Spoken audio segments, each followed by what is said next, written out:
Yeah. Well,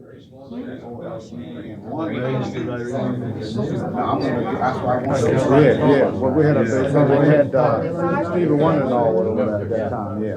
But he's bringing a lot of inspiration to a lot of people. He just came back from Russia. His ministry is so good.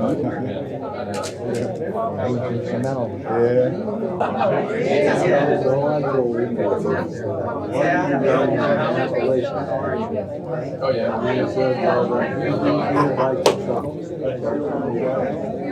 Hello, Governor. I organized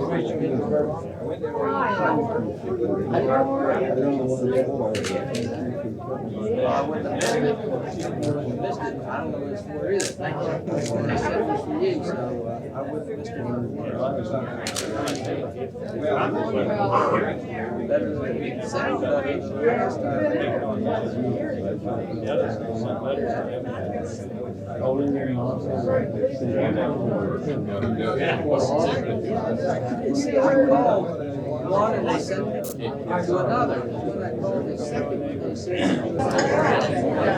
Yes, I'll talk to you later. See you downstairs in a minute, Doc.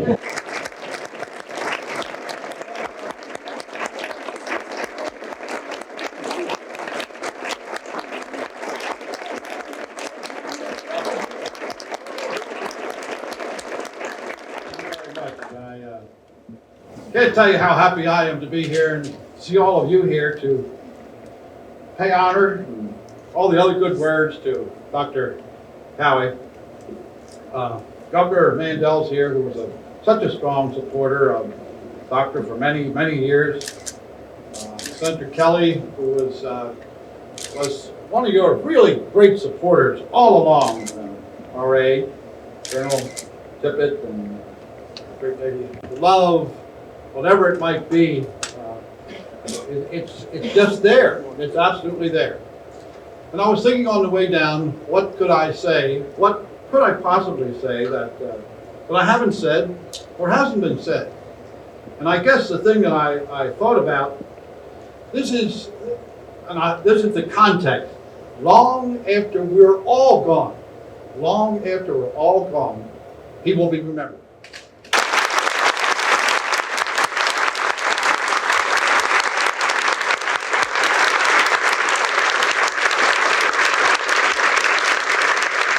I simply want to thank a person who has never in this program been thanked enough.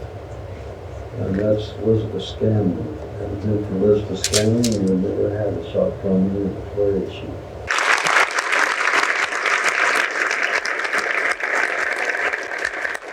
Elizabeth helped set up the basic unit. Where I would be up in the clouds, she would be down writing ABC, no, 1, 2, 3, organizing things. And that's why we have what we have. We've also been up in the sky. The second person I'd like to really thank is Marvin Mandel, because if there hadn't been a Marvin Mandel, you would have never seen a shotgun center. And if it hadn't been for Marvin Mandel coming up to see his good friend and our friend Jim Moss, there wouldn't have been a shotgun center. He funded it, he furnished it, he did all of these things. He gave us an executive order in which we were totally different than anything else in the university. We worked in medical school, we worked in the hospital, we was part of the University of Maryland. That's what the shotgun center was in his executive order. Don, do you think we could get another one like that?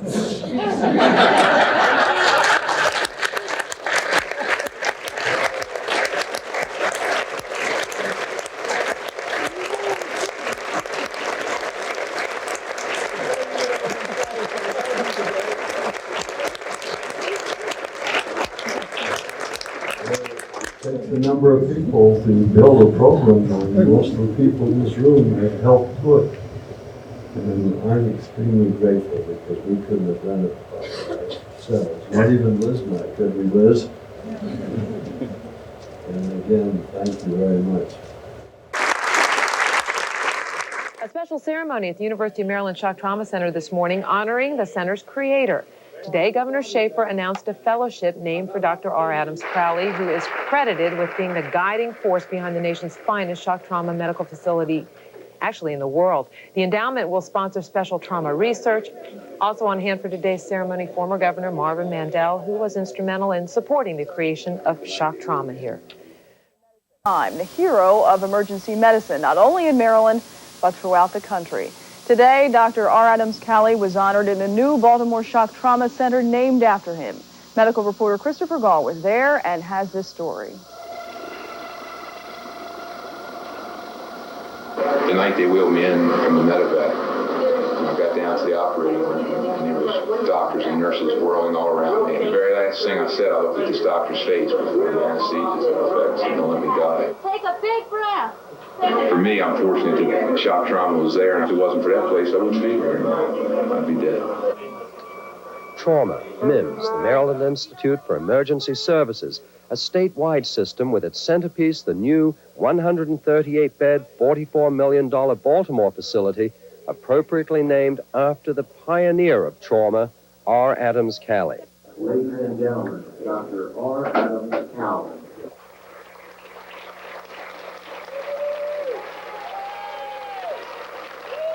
Dr. Cowley is a thoracic surgeon and the man who developed and put into action the golden hour, the time it took from the moment of an injury to life-saving treatment at a trauma center. Today, Dr. Cowley, who retired last year and is recovering from heart illness, was honored by Governor William Donald Schaefer, other politicians, and of course his colleagues, former students, and patients. The occasion was the establishment of the R. Adams Cowley Fellowship for the promotion of trauma research. Doc leave behind people that would not be alive if it hadn't been for him. In the past, present, and the future. Hundreds gathered at the new R. Adams Cowley Shock Trauma Center to honor this man, to thank him, and none more sincerely than Kathy Jacobs of Towson, whose life the doctors and nurses of shock trauma had saved. He's like that first raindrop that started a mighty flood. He's the one that started it all off. So it feels good to be here to tell him thank you. If it weren't for shock trauma, I can honestly say I wouldn't be here. If I were anywhere else in the country, I wouldn't be here today.